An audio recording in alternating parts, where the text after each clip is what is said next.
Dan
rusik.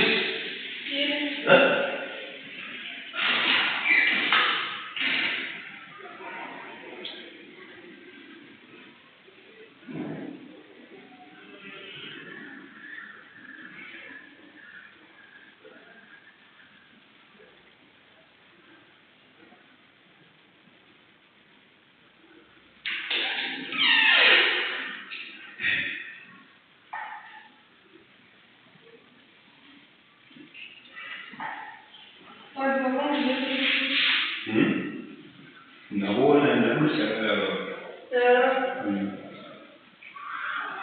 kabisa naona leo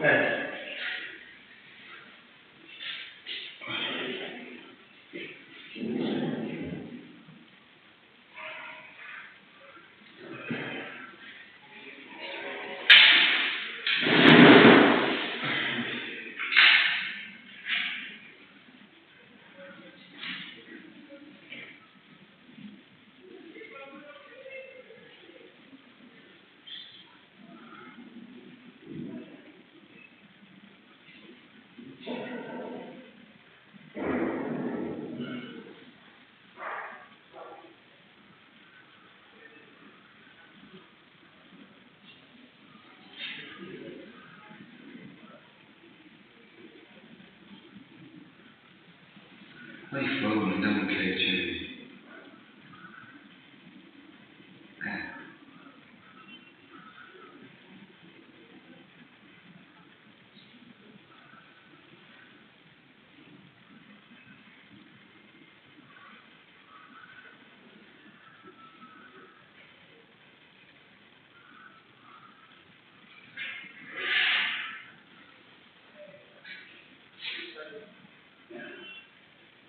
I'm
Io so come vedere.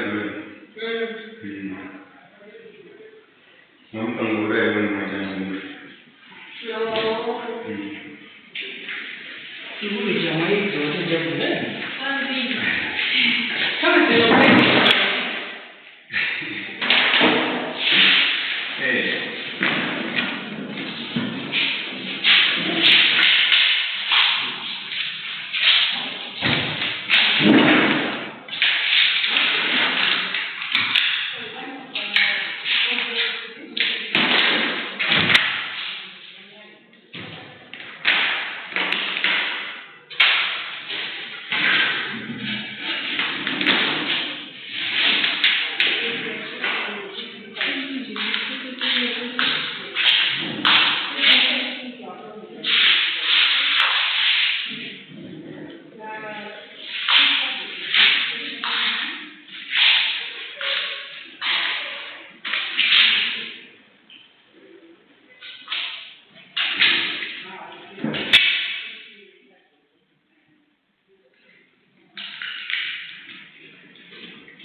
The proponents of behavior theory, they believe that you need to be concerned with that which is seen by the eye and not that which is not the internal processes. So we started looking at the classical positioning where Wesley was describing what classical positioning was all about. He started talking about the dog and saliva and all that. So I say, when we are talking about conditioning something, we mean modifying the normal way, bringing in an aspect whereby you modify it to the extent that the modified thing works as the original.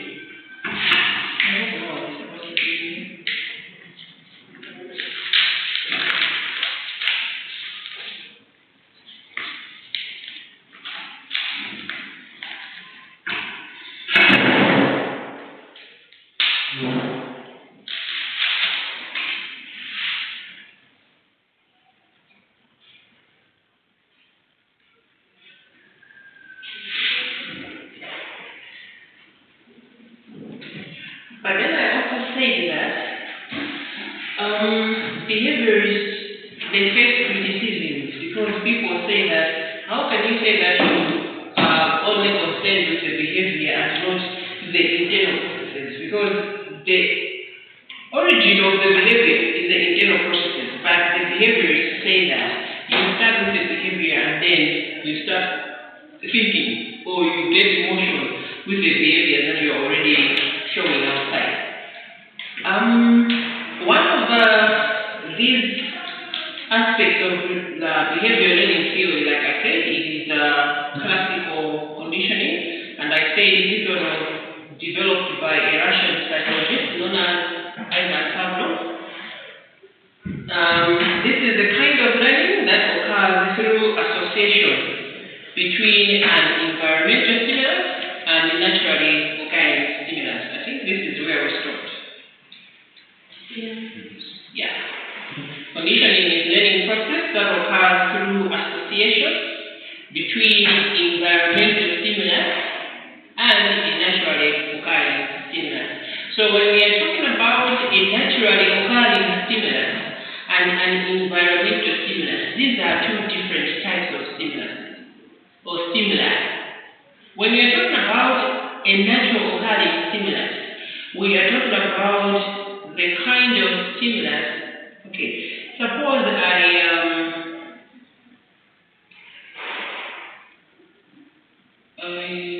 you smell you're hungry, and then someone is cooking nice food somewhere, and then the smell gets into this classroom. What would be your first reaction? You start feeling hungry, right? So, the smell of food and your hunger as a person, that smell of food is a natural occurring stimulus, which is going to call for a natural response, which is, or you start feeling hungry, but what is happening? There is a natural occurring stimulus, which is producing a natural response. You are supposed to respond to a stimulus. A stimulus can be painful. If I prick you with a needle, that's a stimulus. It's either you remove your foot, or you remove your hand, or you shout. So, pain, stimulus, and then you respond to that.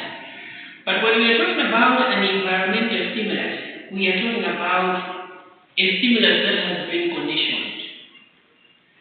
If you remember very well, if you have ever heard that is, the song that goes on Radio 1 NBC, Pure Room, what does it say? What goes in your life? Food time. Drop or drop aside by food time. What is that? It has been conditioned to say, when this one goes on, it means it's time to eat. So, Ivan Pavlov says that classical conditioning is a process that occurs through the association of between environmental stimulus and naturally occurring stimulus. So we are going to talk about that in details later. This behavior therapy, this idea of trying to change, to make people learn new behavior, it includes a spectrum of behavior modification. When we say a spectrum, we say a wide range of behavior modification techniques. If you want to change somebody's behavior, you cannot use only one, or there are different types of techniques that people use to make sure that the behavior of a person changes. So, you can use operant conditioning, you can use aversion therapy, you can use desensitization as well as modeling. All these are types or methods how a psychologist or a counselor can use to change a person's behavior. Remember we talked about the law of use and disuse?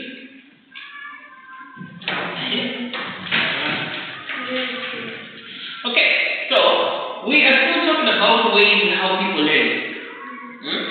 So we talked about the pioneer. Now we're talking about how can people learn behaviorism. So you can learn through classical conditioning.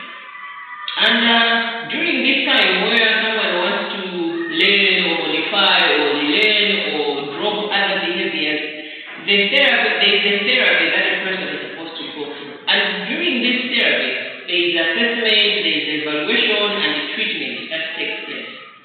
So, what are you assessing? You are assessing what is the problem, what is the behavior that needs to be changed, and then you evaluate it. And then when you evaluate it, you can now start the process of the changing itself, or you can start the process of treatment. And when you start the process of treatment, now you can choose, am I using operant conditioning? Am I using behavior therapy? Am I using classical conditioning? All these are examples of behaviorism therapy.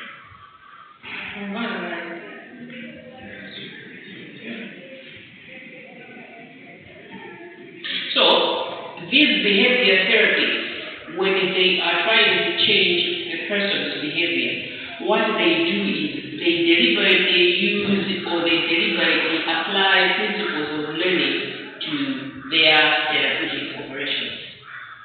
When they are having a therapy with someone, they normally or they deliberately are going to use principles of learning. Why are they using principles of learning? If someone is not useful in their society and they want to help this person to get back to the society, it means there are some other things that this person is supposed to learn, right? So if there is learning that is involved, then therefore these behaviorist therapists, they are going to incorporate ways or principles that are used in learning psychology.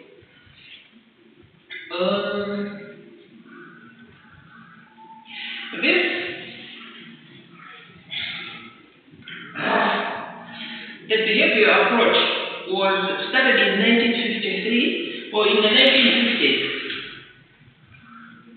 the early 1960s, and it was a departure from a psychoanalytic perspective. What this is talking about is, in the 1950s and 1960s, remember I said there are different ways how people live, there are different ways how people or how therapists are going to make people change their behaviors, right? One of the ways how people can change their behaviors is through the behaviorism theory. So apart from this, there is also another one which is known as psychoanalytic theory. So this behaviorism therapy or theories, they pattern from psychoanalytic theories, just like MCP and UDF. The first one was MCP. MCP, and then over time UDF says, no, MCP will go here. We are going to form our own Chiban. So UDF is from MCP. But when you look at UDF, you will see some traces of MCP in UDF, right? Okay, so here, the psychoanalytic theories were the first one. Psychoanalytic, you can see that these ones are talking about psycho in the head. So they are going to analyze what is going on in the mind of the person. So initially, this was the dominant group, whereby they are talking about what is going on in their mind. And after some time, the behaviorist says, no guys, you can't be talking about something that you can't see. You can only talk about the behavior that you can see with your eyes. So you can see how they are partnering. So these ones are talking about, they are analyzing the mind of the person. There is a conscious part, there is subconscious, and there is... So they are talking about something that you cannot see with your eyes. They are trying to measure it, they are trying to analyze it, and then after some time, this guy, Pavlov, says, wait a minute, how can you talk about somebody's emotions when you can't see them? How can you talk about somebody's thoughts when you can't see them? Consciousness when you can't see it? We are not going to talk about that. We are going to talk about behaviorism, whereby our focus is going to be on that which you can see with your eyes. So my point is, the background of behaviorism theory, it started in around 1950s and 1960s, and it was a radical departure from the dominant psychoanalytic perspective. During the 1950s, the dominant approach was the psychoanalysis. Okay, so around the 1953, that's when now B.F. Skinner and his friends started talking about behavior therapy movement, which was different from the other therapeutic approaches. How different was it? It was different in the application of principles. Okay. So,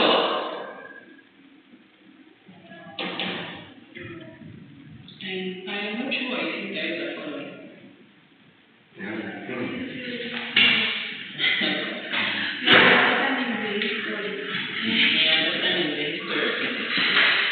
Alright.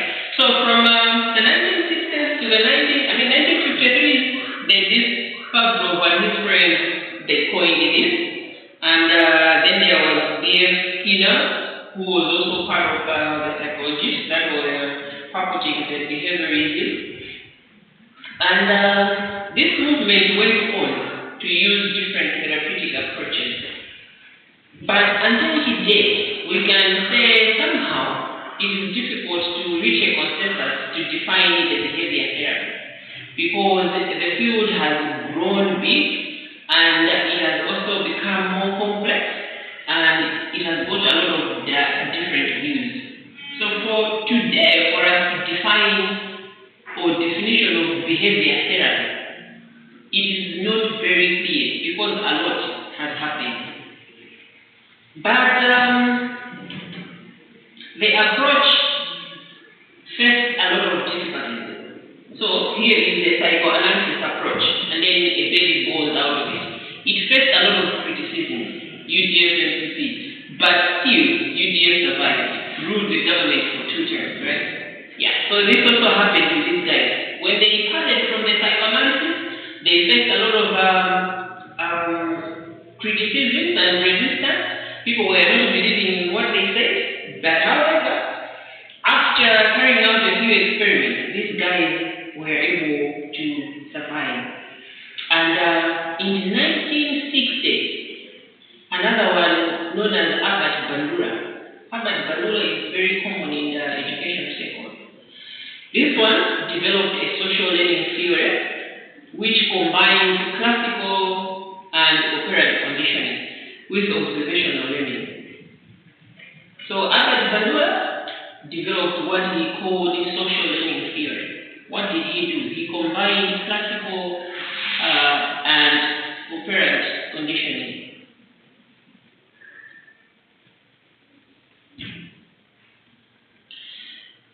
But even though Albert Bandura was combining the two, but you can still see that his focus was on the behavior therapy. And the findings of Albert Bandura to date, they are very significant.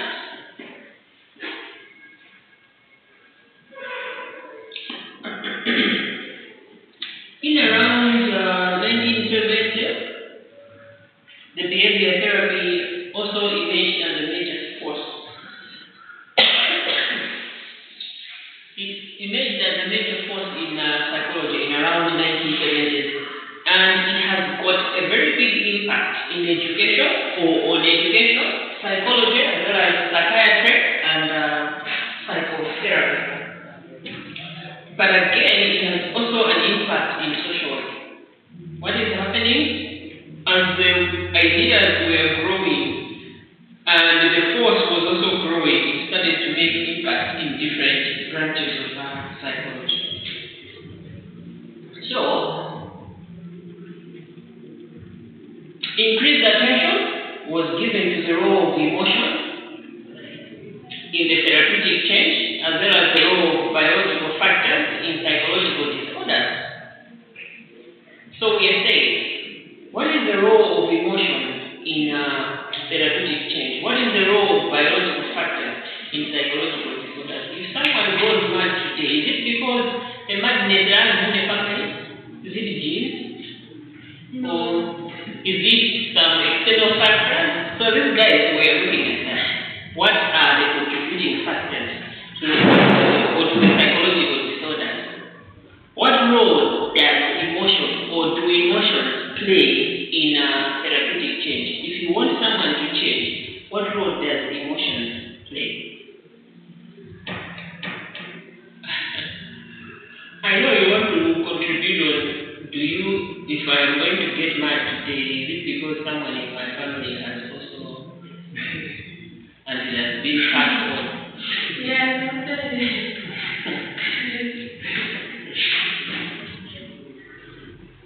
Okay, so the behavioral approach has been a way.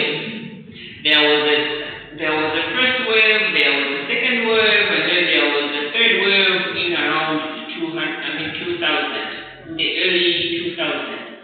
There was what is known as the third wave, or in other words, the force that was coming from behavioral psychology or behavioral theory.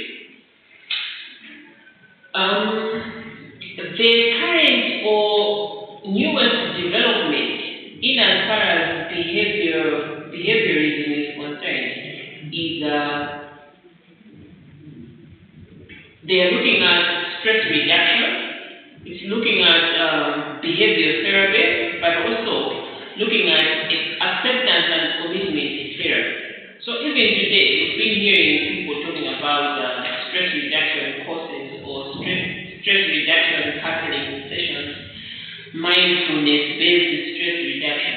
So people are still using the behaviorism way of changing behavior. These guys, they have got their basic assumptions. So the following are their basic assumptions, what they assume.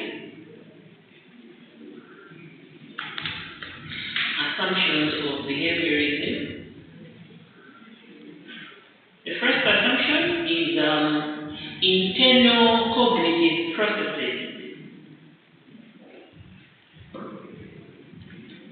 Internal cognitive processes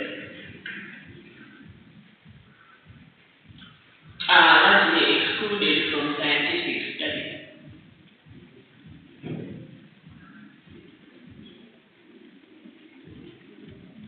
Internal cognitive processes are largely excluded from scientific study.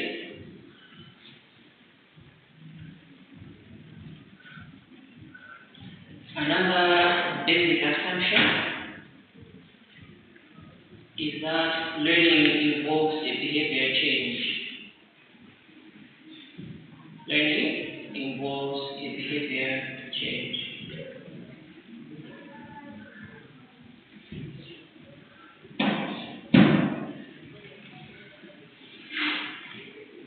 Is that true? This guy say that if no observable change happens, then no learning has taken place. If no observable change happens, then no learning has taken place.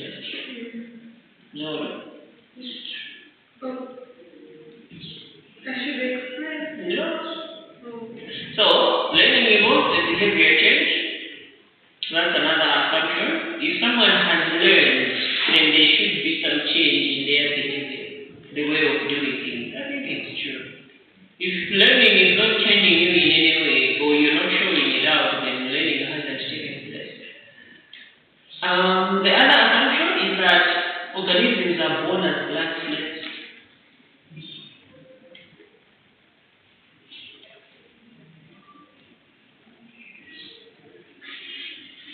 Organisms are born as blank slates.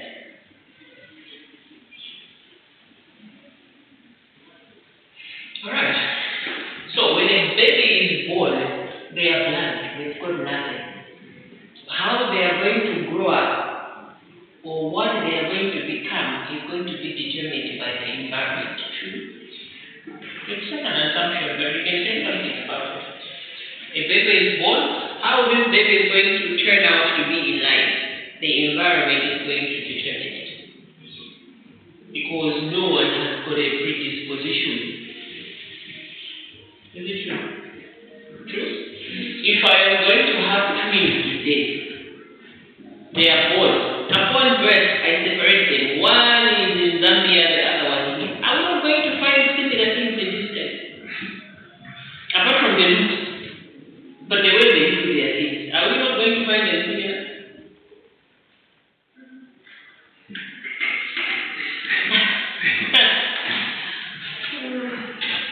You know, I have watched these programs on TV whereby they were uniting siblings that have been separated upon birth because the mother couldn't raise them. So others were twins, others were simply brothers and sisters. So the mother gives birth to a child and then adopts it, puts it up for adoption, grows in another state, and another one grows in another state. But then someone from one state gets to meet both and they're like, I have seen someone in this particular state, and the way you're behaving is exactly the way that person behaves. Not because they look alike, but because of the way they're carrying themselves around. You saw that? No, I'm trying to mean like other people who do that, they must identical twins. No, just you and your brother. So what? This one, yes, they're twins, but I don't think so. You have a twin? Yeah. Identical? A girl, but they're identical. A girl, but they look alike.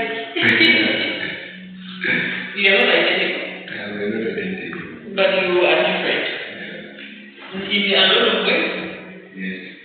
Yeah, so there are things you can be different, there are things you are the same. But now the question is, where is this sameness coming in? But anyway, it's an assumption. They have got a right to assume that people are born black.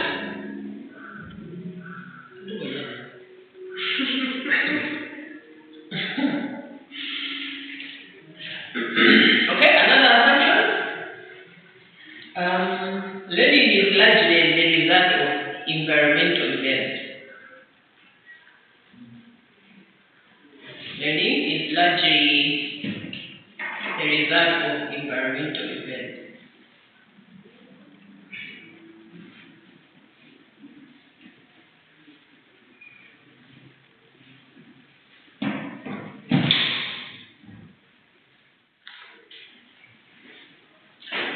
The last one, the learning of all behavior is best explained by a few learning principles. The learning of all behavior is best explained by few learning principles.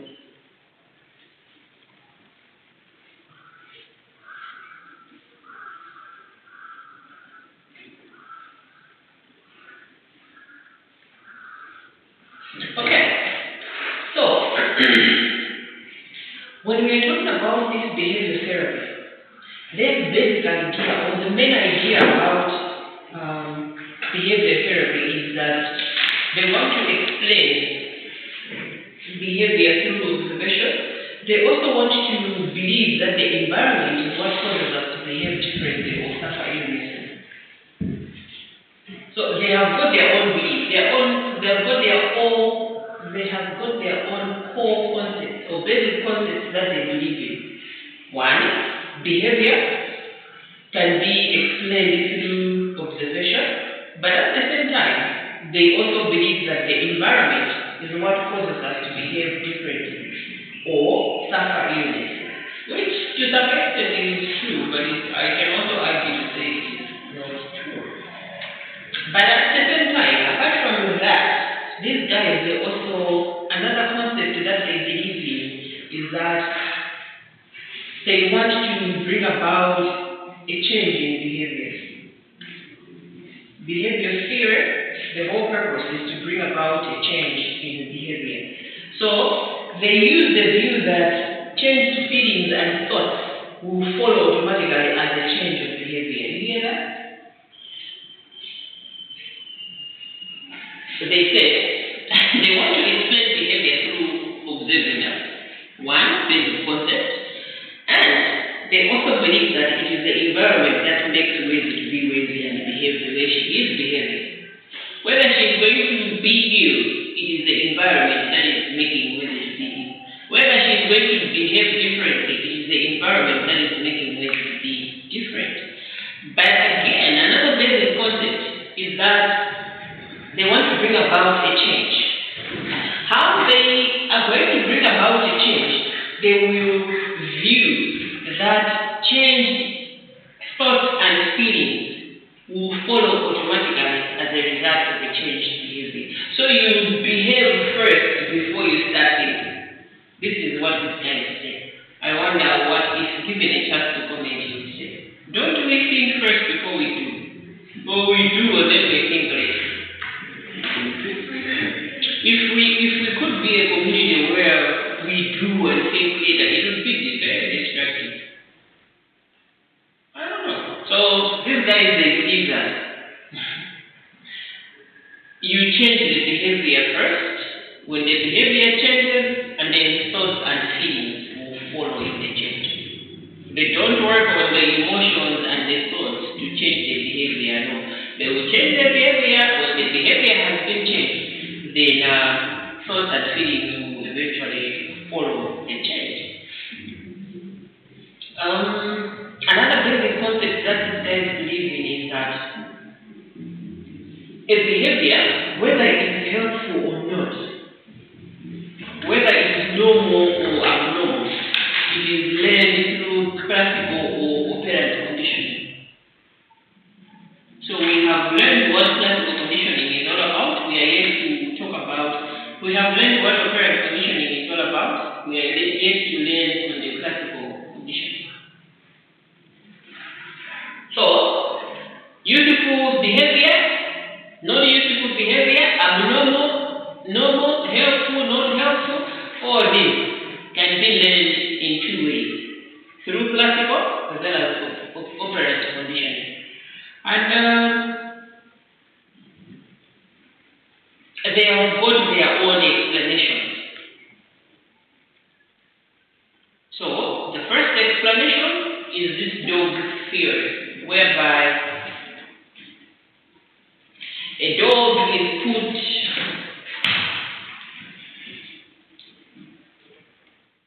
you can see it. There is a dog there, there is a bell, there is food, saliva that is coming from the dog's mouth and measuring it. Apart from that, it's on leash. So here is the point which is collecting the saliva, and here is the point which is a drum for. This drum is a revolving drum for recording the responses. Also, there is food and that's the dog. So, this experiment is what we are calling classical conditioning. Behaviorism believes that behavior can be changed in two ways, through classical conditioning and operant conditioning. So this is an example of classical conditioning where there is a dog and food, and which one is the first one? Okay, this one is the first one. Before conditioning, dog and food. The moment the dog sees the food, what happens? Dog will. Okay, so after the dog and food, there is now the session number 2. They will remove the food and put a bell. When the dog sees the bell, the dog is not doing anything. What is this phase? This is before conditioning. So, when the dog sees food, there is a response there, which is unconditional. It comes naturally. The next step, the dog and the bell. The dog sees the bell, it's not doing anything. What is happening? The natural response there, the dog has got nothing to do with the bell. The third stage, what happens? There is going to be the bell and a plate of food. What will the dog do? The dog will eventually salivate because there is food there. The last stage is you remove the food and leave the bell. What is happening? The dog will still salivate because bells and food and things are coming together. So it goes, the dog comes and it sees food. It eats, it goes. Next time you do that, it runs because it is going to find food. It has been conditioned. So it's a classical conditioning. That's why I gave you an example of the 12 o'clock song that goes, immediately you start feeling hungry, you want to eat. What is happening? Classical conditioning happening. So these guys, they believe that you can change somebody's behavior through this. So you've got food and food. They coming together. Food and food, they are coming together. The day you are going to remove the food, these guys will see they're still hungry and still like there's going to be food somewhere because it has been, the natural kind of stimulus has been associated with the environmental stimulus. So there is a neutral stimulus, which is the bell, and the unconditioned stimulus, which is the food. The unconditioned stimulus is going to automatically bring about a response, and the response that is going to be done by the dog is known as an unconditioned response, natural occurrence. When you present a neutral stimulus, the dog is also not going to respond because there's nothing associated with that. But until you associate the neutral stimulus plus unconditioned stimulus, that's when the dog is going to respond because in the presence of the neutral stimulus and unconditioned stimulus, there is food. And the day you are going to remove the neutral stimulus, you're going to remove the natural stimulus and leave the neutral stimulus, you will see that salivation starts. So what has happened? This one now is called the conditioned stimulus. So for Strauss, the bell was called the neutral stimulus. By the time you condition the dog's bell for food, it now becomes the conditioned stimulus because the dog is still salivating upon seeing the bell.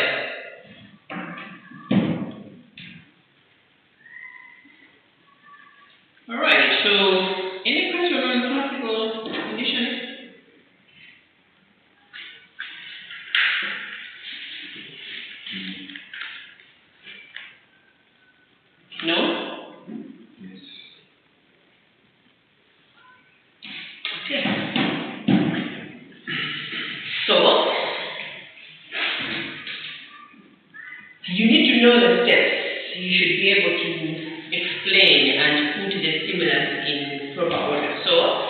is important to note that the classical conditioning involves placing the neutral signal before a naturally occurring reflex.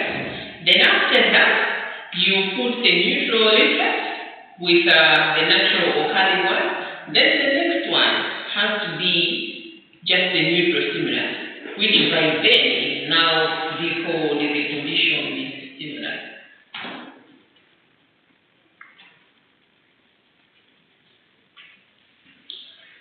Alright, if I can quickly ask you questions, in this dog thing, this dog experiment, which one is unconditioned stimulus?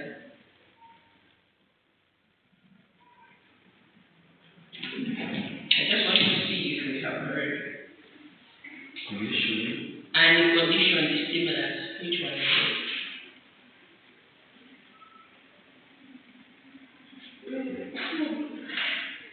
The food, it's unconditioned stimulus. And unconditioned response?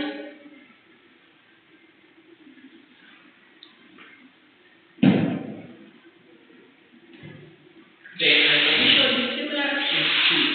Unconditioned response?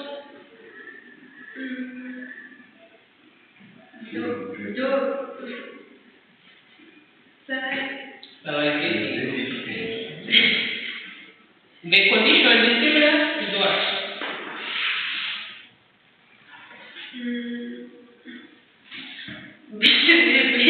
The bell.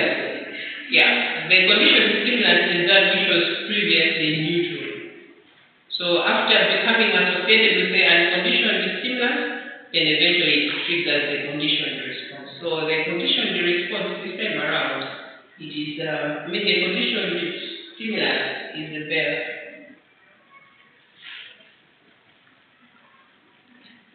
Okay, when we talk about operant conditioning, what is it? So we are saying behavior changes through two ways, classical and operant conditioning. So operant conditioning is a form of psychological learning. A form of psychological learning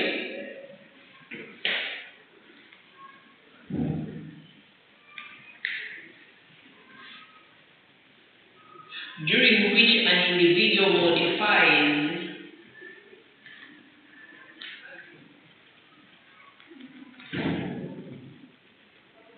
the occurrence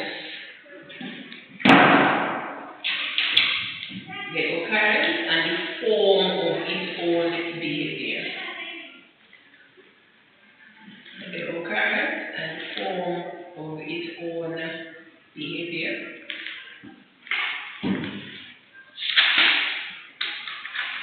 Due to the association of the behavior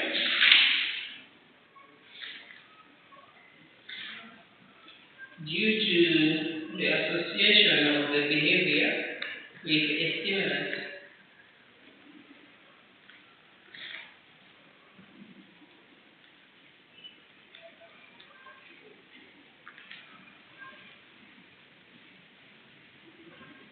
This kind of learning uses rewards and punishment.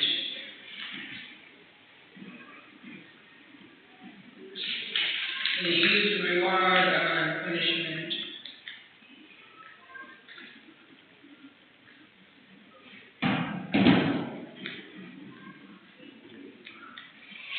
You want to go to standard 2 pass, then the learning begins. If you want me to give you knowledge, you need to do ABCD. Learn how to ride a bicycle. So effort is going to be put to make sure the learning happens so you get a result. So learning happens because there is a reward somehow. Or you learn because you don't want to be punished.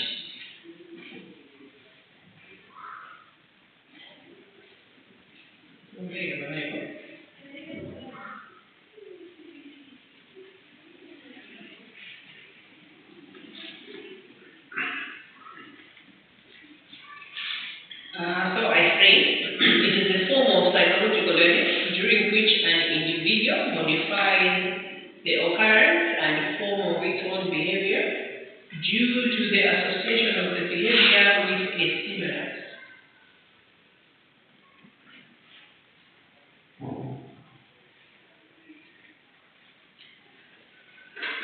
Okay,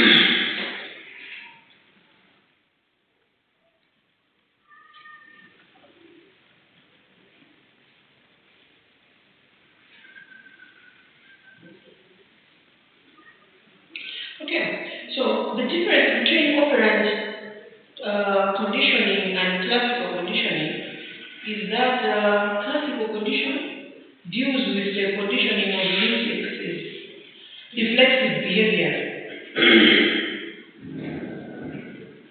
Classical conditioning deals with conditioning of reflexive behavior.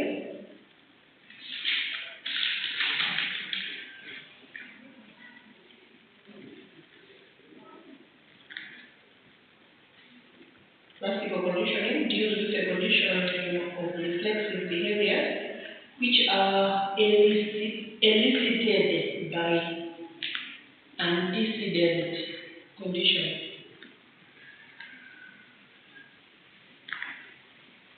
Reflexive behaviors, which are elicited by antecedent conditions.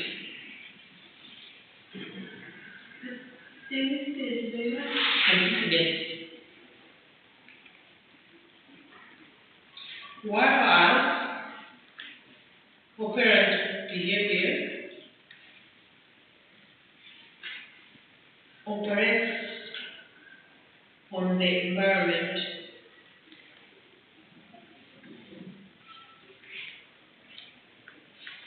Operates on the environment and is maintained by its consequences.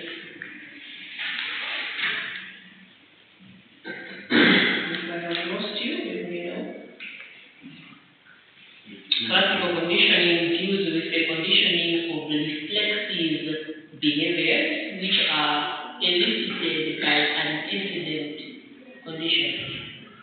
Whereas operant behavior operates on the environment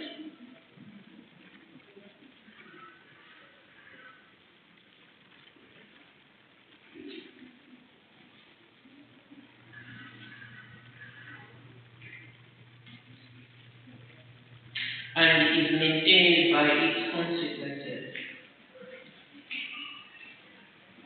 And is maintained by its consequences.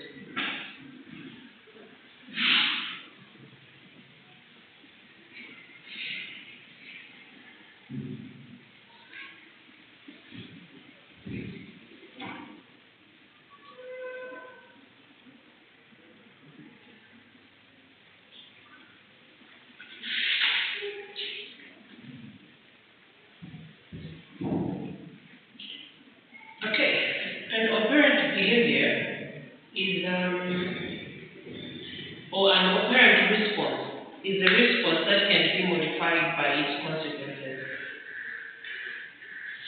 An operant response is a response that can be modified by its consequences.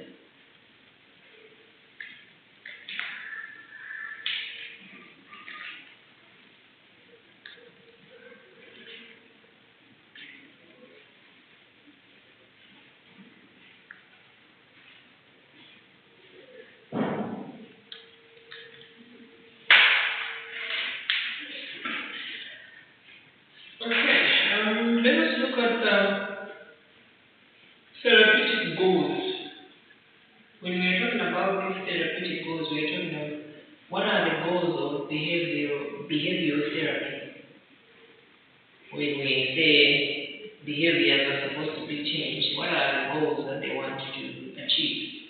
So, one, to increase personal choice.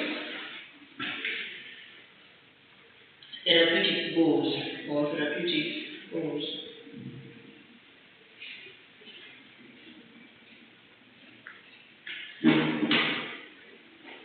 To increase personal choice and to create new conditions for learning.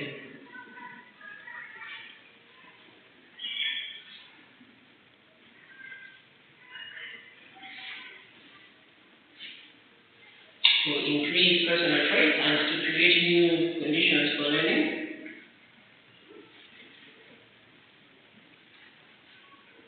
To define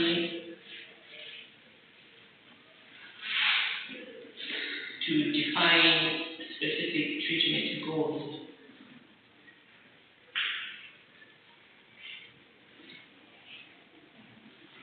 at the beginning of the process to define specific treatment goals.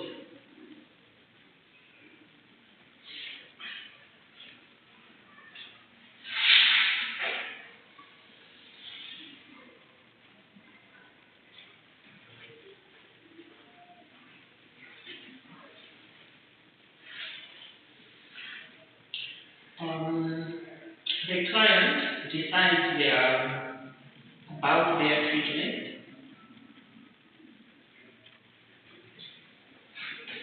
When you're carrying out a behavioral therapy, the client decides their own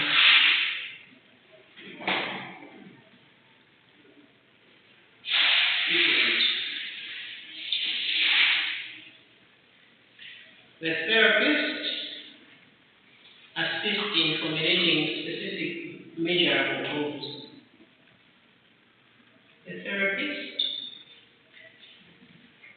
assists in formulating specific measurable goals.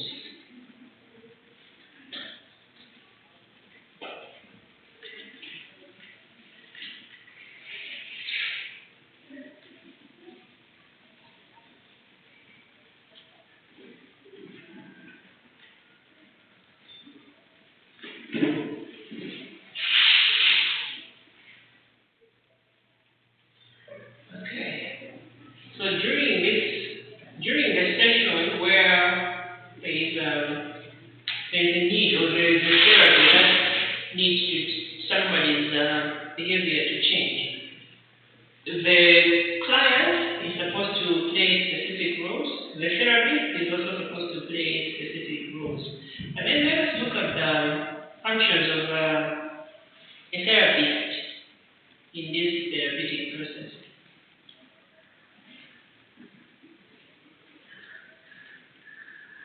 So, the function of the therapist is to conduct a thorough functional assessment. To conduct a thorough functional assessment, this one is also known as behavioral analysis.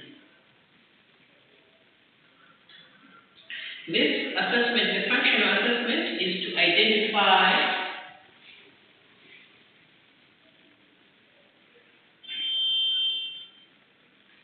the maintaining conditions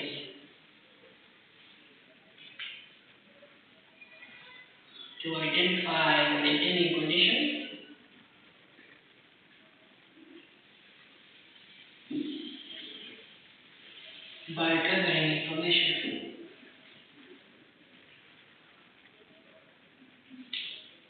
By gathering information.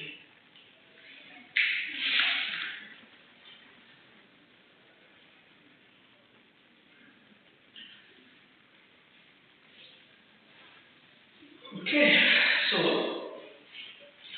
there is this functional assessment whereby the therapist is supposed to identify conditions by systematically gathering information. This information that the therapist is